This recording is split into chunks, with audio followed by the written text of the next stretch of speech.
Ethan Hawley had spent most of his life moving between stars, following orders that never asked for feelings and contracts that never cared about lives.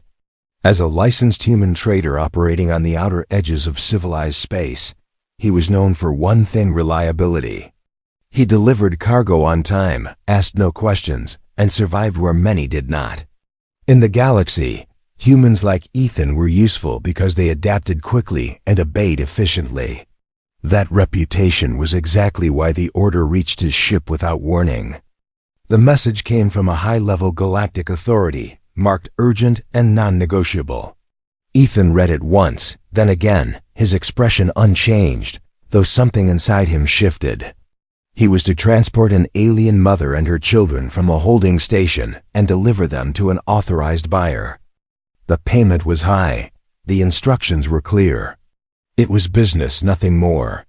The holding station orbited a dying moon, quiet and neglected, the kind of place forgotten by law and remembered only by profit.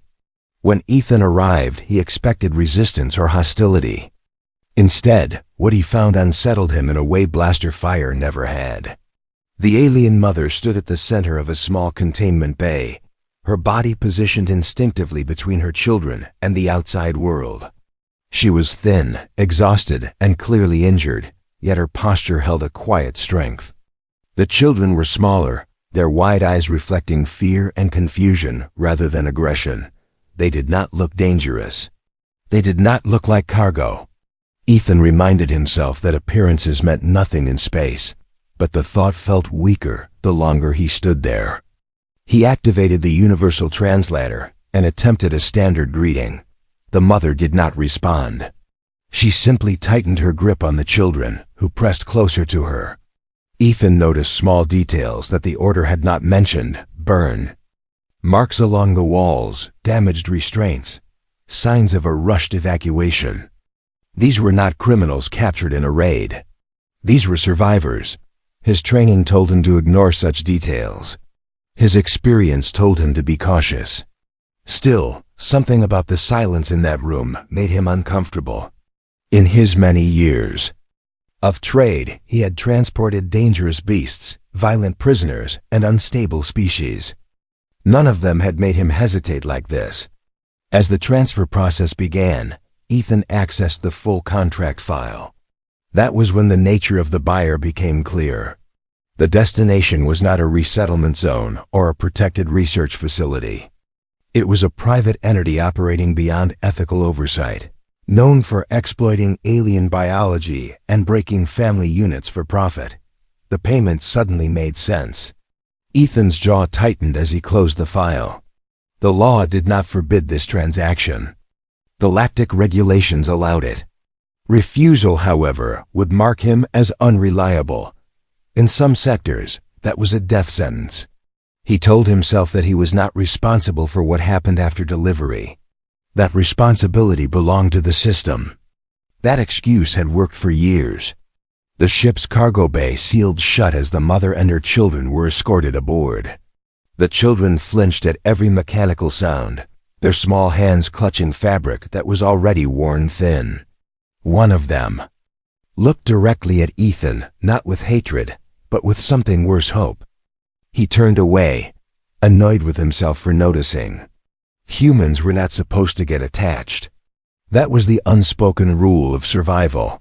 Attachments slowed reaction time. Attachments led to mistakes. Yet as his ship pulled away from the station, Ethan felt the weight of the cargo in a way he never had before. During the jump to hyperspace, Ethan reviewed the route and calculated the delivery time. Everything was efficient, clean, and profitable. Still, his thoughts kept returning to the containment bay.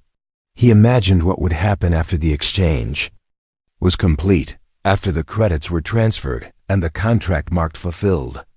The galaxy would move on. It always did.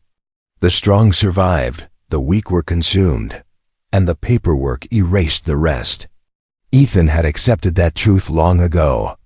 It was the price of living among the stars. But now, that truth felt incomplete. As the ship hummed steadily through hyperspace, an alert flashed across the console. An updated note had been added to the order, brief and impersonal. The buyer required the children to be separated upon arrival. Ethan stared at the message longer than necessary. He knew what separation meant. In most species, it was a breaking point from which recovery was impossible.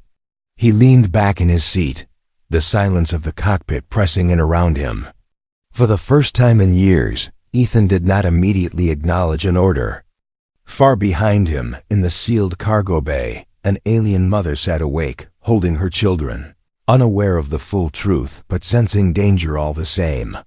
And somewhere between the stars, a human trader faced a decision that would change more than a single delivery. The order had been given. The path was clear. But for the first time, Ethan wondered what would happen if he chose not to follow it.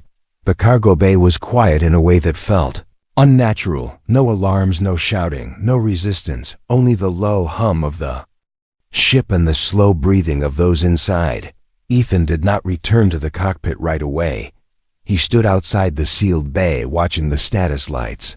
Green meant stable, green meant alive, yet his chest felt tight as if something was wrong inside. The bay, the alien mother sat against the cold wall. Her body curved around her children like a shield. She had not slept since being taken from the station. Sleep was a luxury fear would not allow. Every sound made her tense, every vibration felt like a threat. The children stayed close to her. Their small hands gripped her arms and clothing. They did not cry. They had learned that silence kept them safe. Their eyes followed every movement beyond the barrier, especially the human. Ethan finally opened the bay using manual access. The door slid back slowly, light spilled into the space. The children flinched and pressed closer to their mother. She did not move, she only raised her head and looked at him. There was no hatred in her expression. No anger, only fear held tightly under control. The kind of fear that came from loss, not ignorance. Ethan lowered his hands to show he carried no weapon. He spoke slowly using simple words. He told her she was safe for now. He said the journey would take time. The translator worked, but the meaning did not seem to reach her. She studied him carefully, not like prey looks at a hunter, but like a parent measuring danger. Her eyes moved from his face to his hands to the walls. She was memorizing him. One of the children made a small sound, not a word but a question. The mother responded instantly, pulling the child closer. She whispered something in her own language. The tone was gentle but firm. It sounded like a promise. Ethan felt a strange discomfort. He had seen strong species before: warriors, soldiers, predators. But this strength was different. It was quiet, focused, unbreakable. He knelt slowly to their level. He did not step closer. He remembered something from long ago, a time before space, before contracts, a time when fear looked the same on every face. He offered a small ration pack and placed it on the floor. Then he stepped back. The mother waited. Minutes passed. Only when she was certain he would not move did she reach for it. She broke the seal and shared the food with her children first. She did not eat until they had enough. That simple act struck Ethan harder than any weapon. He turned away, pretending to check his wrist console. Later, as the ship moved deeper through space, Ethan reviewed more data. He accessed restricted files he was not meant to read. The alien species had no official enemies. They were not hostile. Their world had been stripped of resources and abandoned. They were inconvenient survivors when he returned to the bay. The mother was awake. She always was. Their eyes met again. This time she spoke. Her voice was soft and rough at the same time. The translator struggled, but the meaning came through. She did not ask to be freed. She did not ask for mercy. She asked only one thing. What will happen to my children? The question stayed in the air. Ethan did not answer right away. He could not lie. And the truth felt too heavy. She watched his silence. She understood it better than words. Her grip tightened around the children's. Fear shifted into resolve. She spoke again slowly. If you must take us, take me first. Leave them. The words hit Ethan like a strike. Something inside him cracked. Not loudly, not completely, but enough. He stood and took a step back. He said nothing, but for the first time since accepting the order, He knew one thing with absolute clarity. This was not cargo. This was a family. As the ship continued its journey, the alien mother held her children, and the human trader began to realize that fear was no longer the most dangerous thing on board. Choice was agar. AAP Chan Domain Part 3 or Zyata Intense or Action. Based Bana Dunya Har Part Ka Enpe or Strong Cliffhanger Ad Kardun.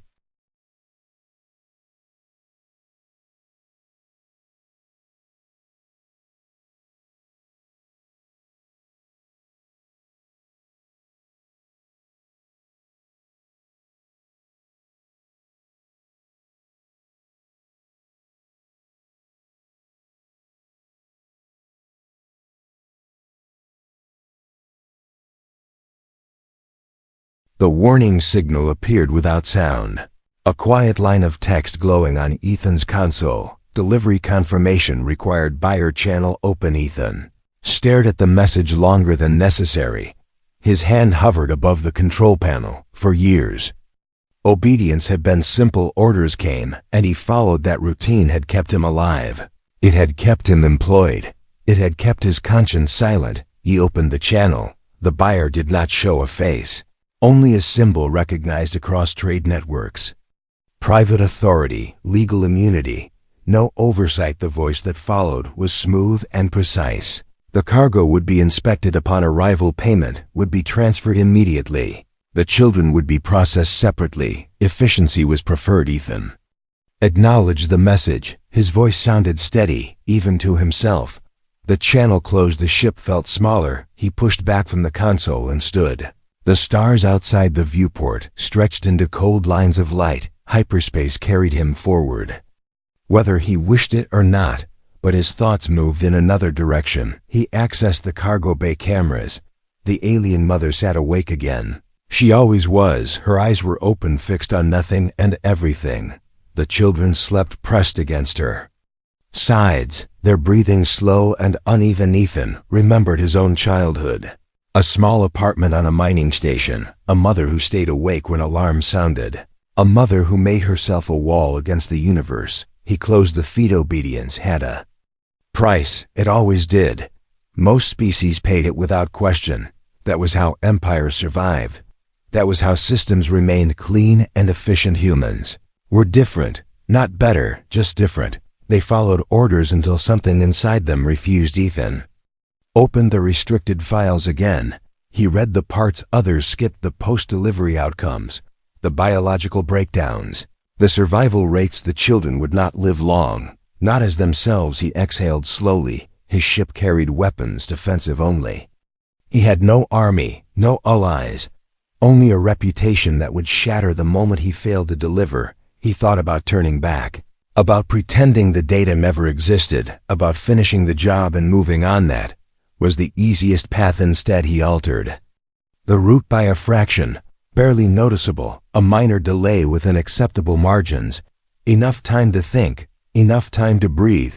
The system logged the change. A warning appeared. Deviation detected. Ethan ignored it. In the cargo bay, the ship's movement shifted. The alien mother felt it immediately. She adjusted her position and looked toward the door. Fear returned sharp and focused. The children stirred. Minutes later, Ethan entered the bay again. He moved slower this time, carefully, as if sudden motion might break something fragilely. Did not speak at first. He simply sat on the opposite side of the room.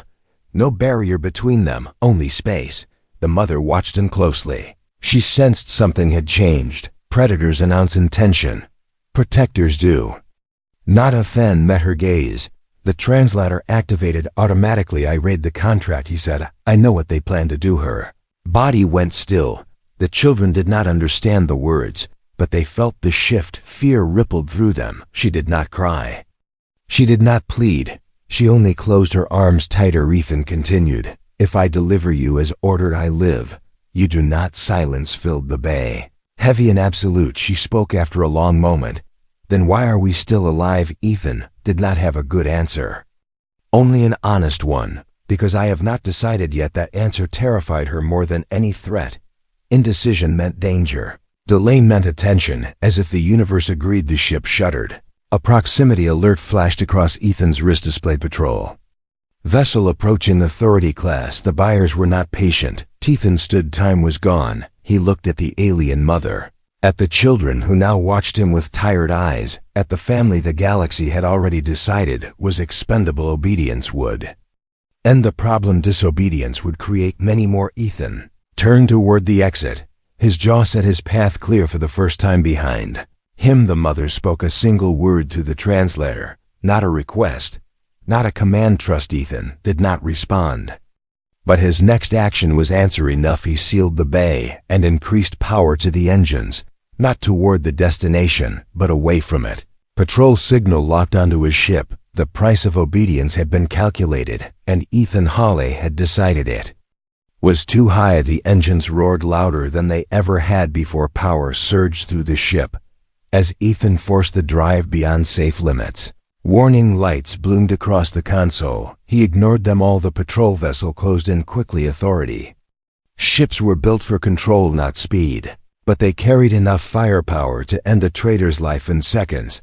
A message forced its way onto the screen. You are ordered to stop and comply. Ethan did not reply. He adjusted the trajectory, instead pulling the ship into a tight burn that bent space just enough to make tracking unstable. Behind him the patrol fired a warning shot. Energy ripped past the hull close enough to make the ship shudder. The alien mother felt it immediately. She wrapped herself around her children and waited for the end. It did not come. Ethan flew like someone with nothing left to lose. He cut thrust without warning, then slammed it back on at full output. The sudden change threw off the patrol's targeting systems. Humans were unpredictable. That was what the galaxy never fully understood. Inside the cargo bay the lights flickered. The children cried out in fear. The mother whispered to them, her voice steady even as the world shook around them. She did not know what the human was doing, only that he was fighting something far larger than himself. The patrol vessel tried to match Ethan's movements, but it hesitated.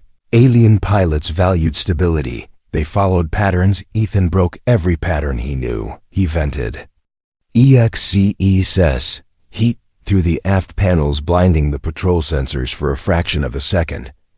Then he jumped not into hyperspace, but into unregistered dark space, a region marked as empty and useless. The patrol overshot the jump point. By the time they corrected, Ethan was gone. Silence returned slowly, the kind that rang in the ears. Ethan leaned back in the pilot's seat. His hands trembled, not from fear, from what he had just done. He was no longer a traitor. He was a fugitive. The system would not forget. The buyers would not forgive. A bounty would follow. He stood and made his way to the cargo bay. The door opened. The alien mother looked up sharply. She saw his face. She understood. You did not stop, she said. No, he replied. The children stared at him. Fear was still there, but something new sat beside it. Confusion, hope. Ethan knelt again, closer this time. I cannot take you where they want, he said. If I do, you will not survive. She watched him carefully. Every instinct warned her that trusting a stranger was dangerous, but the galaxy had already proven itself worse. What happens now? She asked. Ethan took a slow breath. Now I break every rule that ever kept me alive. Her grip tightened, not in fear. In preparation, the ship's systems recalculated automatically. Fuel reserves dropping, safe harbors limited. Ethan plotted a course toward an abandoned relay station, off the maps. Unclaimed, forgotten, a place where the law was weak. As the ship moved, the alien mother finally allowed herself to sit back. Exhaustion washed over her, but she did not sleep. She studied the human who had chosen danger for them. In her culture, actions defined truth. Words were cheap. This human had acted hours past. The children slept again. For the first time without shaking, Ethan remained alert. Every signal made his pulse spike. Every shadow outside the viewport felt like a threat. Then the alert came. Incoming message. Open channel. The symbol was different this time. Not authority, not buyer, mercenary guild. They knew. Ethan closed the channel without responding, but the message had already. The abandoned relay station drifted in the dark like a forgotten memory. Its lights were dead, and its docking rings were scarred by age and neglect. Ethan brought his ship in slowly, careful not to wake whatever systems might still be watching. When the clamps locked into place, the silence felt heavier than before. This place had once been a crossroads of trade and voices. Now it was only metal and shadow, a place the galaxy had decided was no longer useful. Ethan powered down non-essential systems and stood for the first time since he had run. He allowed himself to breathe. The danger was not gone, but it was distant. That distance felt like mercy. He opened the cargo bay fully this time. No barriers, no locks. The alien mother did not move at first. She studied the open space, the silent station, the human standing unarmed before her. Slowly she rose, keeping the children close. Her steps were careful, as if the floor itself might betray her. When nothing happened, she took another step. Ethan backed away to give her room. "You can walk here," he said. "No one is watching." The words meant more than freedom. They meant trust. The children looked around with cautious curiosity. They had never seen such open space without chains or walls. One of them reached out and touched the bulkhead, as if confirming it was real. Ethan led them to the living section of the ship. He activated soft lighting and adjusted the temperature. Small things, human things. Mother watched everything, she learned quickly. She always did. They ate together, not formally, not with rules. Ethan shared his rations and heated what little fresh supplies he had left. The mother waited again until her children had enough before eating herself. That pattern did not go unnoticed after the meal. The children grew restless. Fear slowly loosened its grip. One of them made a sound that might have been laughter. The other copied it, unsure but hopeful. Ethan felt something warm and unfamiliar settle in his chest. He had flown with crews before, worked with partners, but this was different. This felt like responsibility. The mother finally spoke again. Her voice was steadier now. She told him their names. Names shaped by sounds humans could barely pronounce. Ethan tried anyway. The attempt made the children smile. She asked his name. When he told her, she repeated it carefully, as if claiming it. Time passed, not measured in jumps or credits, but in quiet moments. Ethan checked the perimeter and station sensors regularly. Each time he returned, the children were closer to him, sitting near, watching, learning. The mother observed this change with caution, then with acceptance. In her culture, family was survival. Those who protected were family. Those who stayed were family. Blood mattered less. Then action. An alert broke the calm. Faint, almost hidden external scan active. Ethan froze. He moved to the console and expanded the feed. A ship had entered the edge of sensor range. Small, fast mercenary class. They had found him. He shut down secondary systems and masked the station signature. The relay station helped hide them, but not for long. He returned to the living section. The mother saw his expression and understood. Her body shifted instinctively, protective, ready. "They are looking for me," Ethan said. "For us." She nodded once. "No fear, only resolve." "What do we do?" she asked. Ethan considered the answer, then spoke slowly. "I will keep them busy. You keep the children safe." Her eyes sharpened. "No," she said. She stepped closer, placed one hand against her chest, then toward the children, then toward him. "Family." The word translated imperfectly, but the meaning was clear. Ethan swallowed. He had made many choices in his life. This one felt permanent. He nodded. "Then we do it together." The station lights flickered. The mercenary ship drew closer, scanning, searching. The children pressed between them, no longer afraid. Trusting completely, Ethan stood between danger and the family he had never planned to have. And for the first time since leaving Earth, he knew exactly who he was. Not a traitor, not a fugitive, a protector. And anyone who came for them would learn what that meant. The mercenary ship did not attack right away. It circled the relay station like a patient predator, scanning, listening, waiting for fear to create a mistake. Ethan watched the sensors, knowing every second mattered. He sealed the ship and powered the station defenses that still responded. Old systems groaned as they woke from long sleep. They were not meant for war, but they would slow an enemy. The alien mother stayed close to the children, not hiding, watching, learning. She had lived under threat long enough to understand the rhythm of danger, the quiet before violence, the pause where choices were made.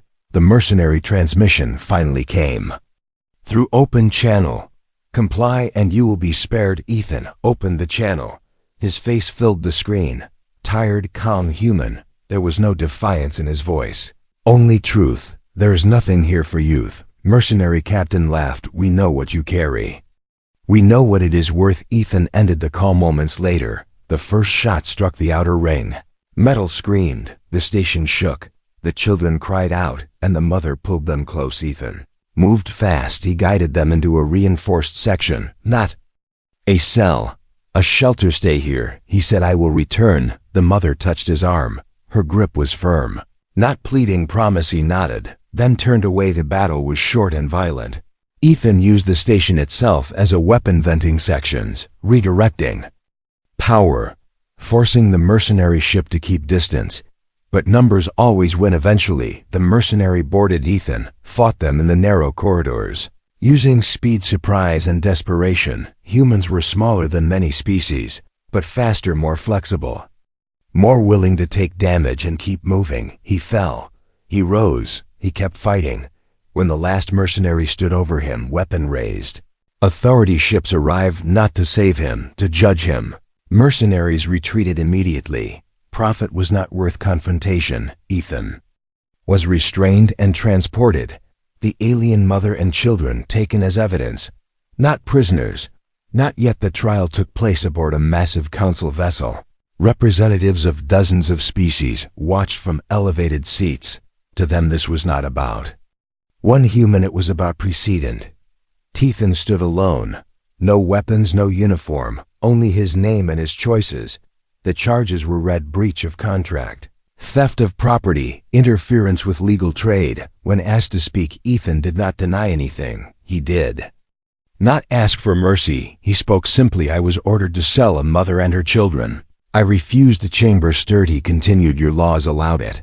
Your systems profit from it. I could have looked away. I did not.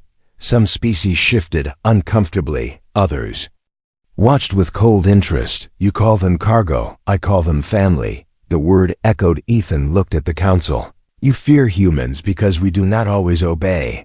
This is why we choose silence. Followed long and heavy. The alien mother was brought forward, not as evidence, but as witness. She stood tall, unbroken. Through the translator she spoke. This human protected us when the galaxy would not. In our culture, that makes him kin. The children stepped closer to Ethan, without fear. That image did more than words ever could. The council withdrew to deliberate minutes, stretched into eternity. When they returned, the decision was not unanimous, but it was enough. The charges were dismissed. The trade contract voided. The family granted protected status. Ethan was free, but freedom came with a warning. Humans who defy systems change them, and systems do not forget. As they left the chamber, the alien mother placed her hand on Ethan's arm. Family, she said again. Ethan did not correct her. Galaxy had judged. The council vessel released them into open space without ceremony. No celebration, no apology, just silence and stars. Ethan stood on the observation deck of his ship, watching the vast dark stretch endlessly before him. He was free by law, but nothing about his life felt the same anymore. Behind him, the alien children explored the ship slowly, not with fear, but with curiosity. The kind that grows only when danger no longer feels constant. The mother watched them move. Her shoulders finally relaxed. For the first time since Ethan had met her, she allowed herself to rest. They were given a choice: resettlement on a protected world, guardianship under a neutral species, or freedom under human protection. Council had expected hesitation. There was none. The mother chose Ethan, not because he was strong, not because he was human, but because he had stayed. The journey away from council space was quiet. No pursuit, no threats. The galaxy watched but did not interfere. Ethan adjusted the ship for long travel, not toward a trade route, but toward an unclaimed system he knew well, a place with breathable air, water, and no one asking questions. As days passed, routines formed. Simple ones: meals at regular times, maintenance checks that turned into lessons. The children followed Ethan everywhere, asking questions in broken shared language. He answered every one. He taught them how stars were born, how ships moved, why humans laughed at bad timing. In return, they taught him patience. Silence, the strength of staying close. The mother spoke more now about her world, about the moment it was stripped bare, about running until running was no longer possible. Ethan listened. He did not try to fix the past. He understood that some wounds did not close, they were carried. One night as the ship drifted in orbit, the children fell asleep beside him in the common area, their breathing steady, safe. The mother stood nearby watching. "You are different," she said. Ethan smiled faintly. "So they tell." Mesh considered this, then placed a small object in his hand, a symbol from her culture, worn smooth with edge. "For family," she said. Ethan closed his fingers around it. The weight was light. The meaning was not news of the trial spread quietly, then loudly across trade networks and council channels. Humans were spoken of differently after that, not as tools, not as chaos, but as a risk, because humans did not always follow the most efficient path. They followed the one that felt right. Some species avoided them, others sought them out, and somewhere in the vastness of space, a traitor who should have disappeared became a story. When the ship finally descended onto the unclaimed world, the air was clean and warm, the ground solid beneath their feet. The children ran laughing freely, their joy echoing into the sky. The mother stood beside Ethan, watching her future take shape. "This place will do," she said. Ethan nodded.